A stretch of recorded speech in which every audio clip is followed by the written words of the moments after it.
Ang government system po ay matagal ng failure.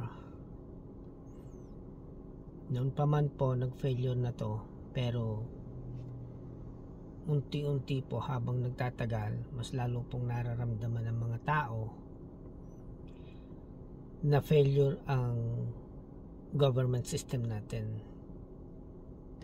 Isa pong halimbawa nito ay sa Department of Agriculture, kung saan po isa sa halimbawa ng pagka-failure ng government system natin. Nasabi ko po na failure ito kasi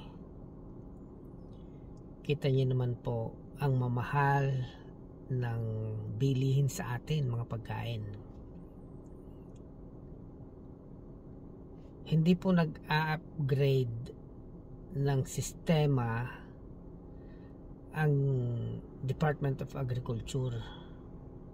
Kung ano na po yung dinatnan, kung ano na po yung kinagisnan, yun na rin po ang nangyayari. At sa katunayan po, hindi lang yun, nagfe-fail po. Sa halip na tumaas tayo, kahit man lang sana may maintain na ganyan, hindi po ganyan na nangyayari. Pag ganyan po tayo, nagfe-fail. Sa padagdag po ng years, sa patagal ng patagal, sa padami ng padami ang mga tao, populasyon ng Pilipinas, pabagsak po ng pabagsak ang Department of Agriculture natin. Kasi po yung mga nasa Department of Agriculture, hindi ko po alam kung yun po talagang mga namamahala dyan ay fit sa kanilang mga trabaho, kung nagtatrabaho po ba talaga sila. Kasi po dapat ang sa isang sangay ng gobyerno, dapat ramdam natin ang kapakinabangan ng mga namumuno dito. Sila yung magdadala sa atin para maramdaman natin na nag-i-improve ang government natin sa Department of Agriculture. Alam niyo po ba na dati po ay tayo ang top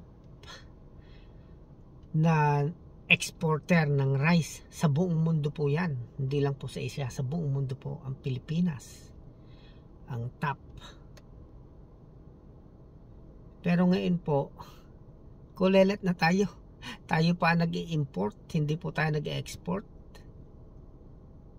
Bakit po ba? Ano po bang nangyari sa Pilipinas, sa Department of Agriculture? Unang-una po talaga, dapat nating palitan ang mentality ng mga namumuno sa atin, ng mga Pilipino. Diyan po unang-unang nalulugi ang mga Pilipino. Bakit po? Naalala ko po nung araw, kwento-kwento lang naman po ito sa akin ng aking tiyuhin, kung saan po siya ay may business na palabigasan. Noon pong una, may mga nagpapagiling sa kanila ng bigas. Ngayon po, binebenta po yan. Meron po silang malaking bagsakan na ang ginagawa po pala nung bagsakan na yun, ito naman po yung marami na rin nakakaalam, yung sako ng bigas hinahaluan nila ng kumbaga isang kilong buhangin. Yung 1 kilo mismong bigas aalsin nila at papalitan nila ng 1 kilong buhangin, yung mga batong maliliit. Yun po ang naging mentalidad na ng mga tao. Hindi po nila nakikita yung maaring maidulot nung kanilang ginagawa. Ang nakita lang po nila yung recent, yung present na kanilang ginagawa ngayon. Nakakadaya sila ng kung magkano ang 1 kilo. Sabihin natin na nung araw $12 ang 1 kilo, so nakakadaya sila ng 12 pesos. So nakakadaya sila ng 12 pesos. Hanggang sa naging sistema na po yan. Ngayon, yung po mga pang-export, ganyan po ang nangyayari. Yun naman po mga naangkat na galing ibang bansa, syempre po, matatalino rin ng mga yan, nadadaya sila Nadadaya sila. So, naghanap sila ng ibang makukuhanan ng bigas. Kung saan sila merong nakita na alam nila na hindi nandadaya. Yun po, unang pagiging fail ng Department of Agriculture o ng Pilipinas, yung mentality ng mga Pilipino. Yun po ang isang fail. At magpahanggang ngayon po, hanggat hindi po nababago ang mentality ng mga Pilipino, kawawa pong Pilipinas. At ang isa pa po, hindi po tayo nag-a-upgrade ng mga makinarya. Yung po mga taga Department of Agriculture, yung government natin, dapat po lahat ng agricultural equipments, dapat po yan, sa akin lang po dapat po lahat ng agricultural equipments, lahat yan free tax. Kasi pag bumalik ka sa ibang bansa ng mga makinarya na pang agriculture, pagdating mo sa custom, babayad ka ng custom fee, babayad ka ng 12% VAT. Bukod pa po yung custom fee, may 12% VAT pa po yan. Yun po ay depende sa presyo ng agricultural equipments na isinip mo. Ang isang traktor po, magkano yan? Kung i-charge mo pa yan ng custom fee at saka ng 12% VAT, wala na po talaga mag-i-invest. Ngayon pa, pag walang nag-invest sa mga farm equipments, mga machine, lalo sa panahon po ngayon, ayaw na magtrabaho ng mga tao. Hindi mo naman po magpo-force sa mga tao na magtrabaho. Biro nyo, magtatrabaho kayo sa isang farm. Sabihin natin nagtatanim kayo ng mais, bago pa po yan mabungkal. May kalabaw o baka, mag-aararo diyan, maghapon. Mantakan nyo po yan sa kainitan ng araw. Kaya po kung makikita nyo ngayon, napakaraming mga lupa na nakatiwangwang. Kasi tinatamad na po ang mga taong magtrabaho sa lupa. Puros mga factory na po. Yung iba sa ibang bansa. Bakit po tinatamad? Siyempre, kahit sino naman po, tatama rin na magbungkal ng lupa sa init na yan. Tapos, hindi ka naman minsan logi ka pa. Kadalasan logi ka. Mahal ng fertilizer. Ang tagal mong tatarbahuhin. Doon po nag-fail ang Pilipinas. Walang upgrade na nangyayari. Walang hakbang na ginagawa ang gobyerno natin para matulungan ang mga farmers. Hindi po nila naisip na pag hindi mo tinulungan ang farmers, kasi farmers po nagpapakain sa mga tao. Farmers, kung walang farmers, wala tayong mabibili. Lahat import. Ngayon, kung hindi natin tutulungan ang farmers sa Pilipinas, kawawa tayo. Pamahal pa ng pamahal ang mga presyo ng bilihin sa Pilipinas. Dahil padami ang tao, kulang na lalo ang pagkain sa Pilipinas. Ngayon, dahil nga po sa yung mga nanunungkulan hindi naman fit to work, kaya po ganyan din nag-upgrade ang sistema natin. Tingnan niyo po yung mga bansa na kagaya ng Vietnam. Tingnan niyo po sila ngayon. Dahil yung mga kagaya sa Department of Agriculture nila, upgraded po lahat yan. China, Singapore, lahat po ng mga Asian countries, Japan, lahat po ng mga farm equipments niyan. iniisip po nila kung paano mapapadali ang trabaho ng mga farmers, kung paano po hindi na magmamano-mano ang mga farmers, kung paano po ang mga farmers magiging madali ang pagpa-farming nila. Lahat po yan iniisip nila. Pero ang Pilipino po, sa Pilipinas, walang naging upgraded. Kita nyo po, hanggang ngayon may nagbubungkal ng lupa gamit ang baka, pang araro o kalabaw.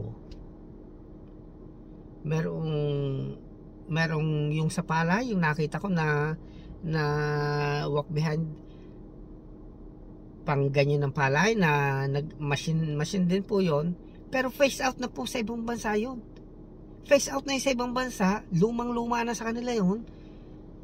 Tayo, babago nating ina-adapt sa Pilipinas. Sila, yung machine na yon, may mas upgraded na sila doon.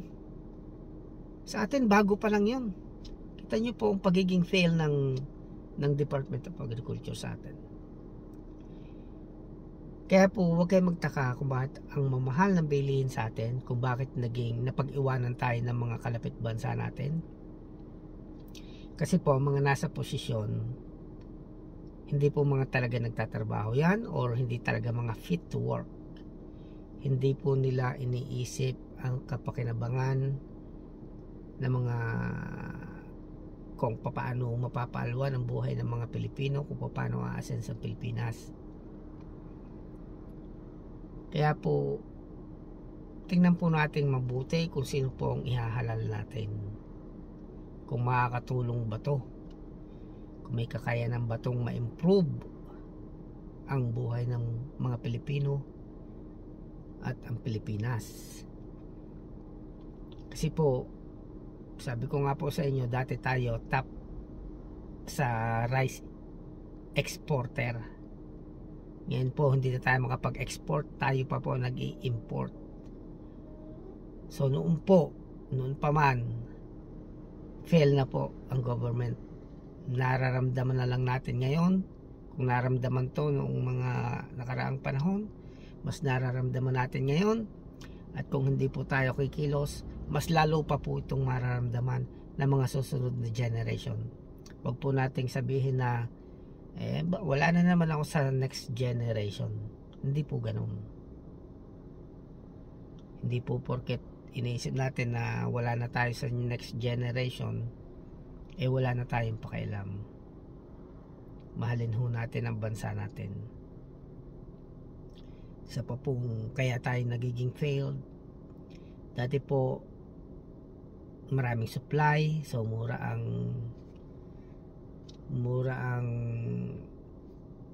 bilhin. Kagaya dati mahihingi mo lang yung, sabi natin na may ampalaya dyan, makakahingi ka lang. Pero ngayon wala na, lahat yan may bayad na, kasi nga maraming bakanting farm, maraming bakanting lupa. Hindi mo naman masisisi, kasi mahirap magtrabaho sa lupa, mahirap magmano-mano.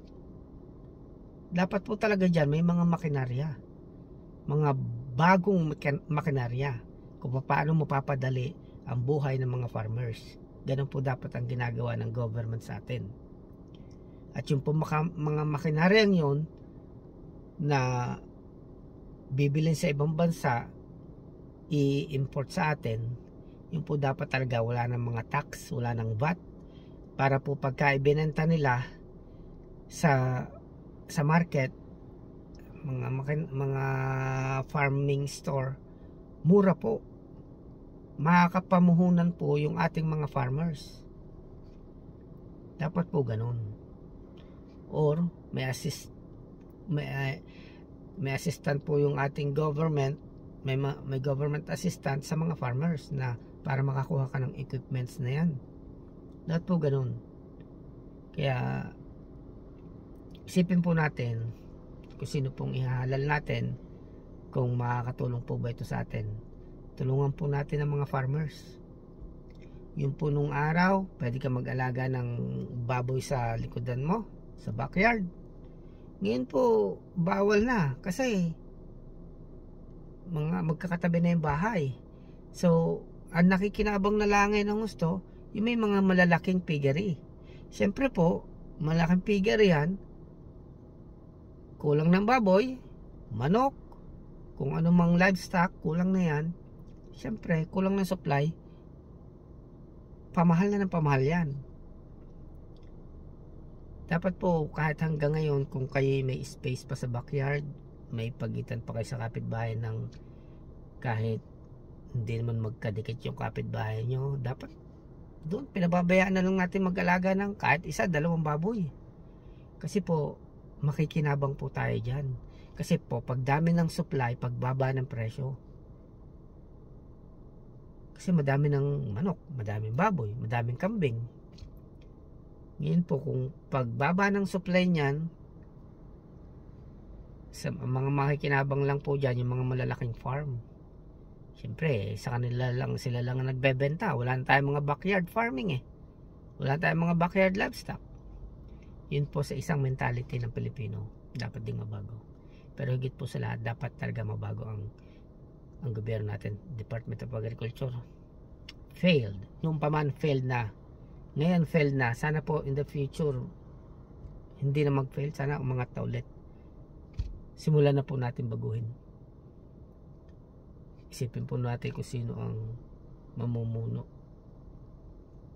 kung makakatulong ba to.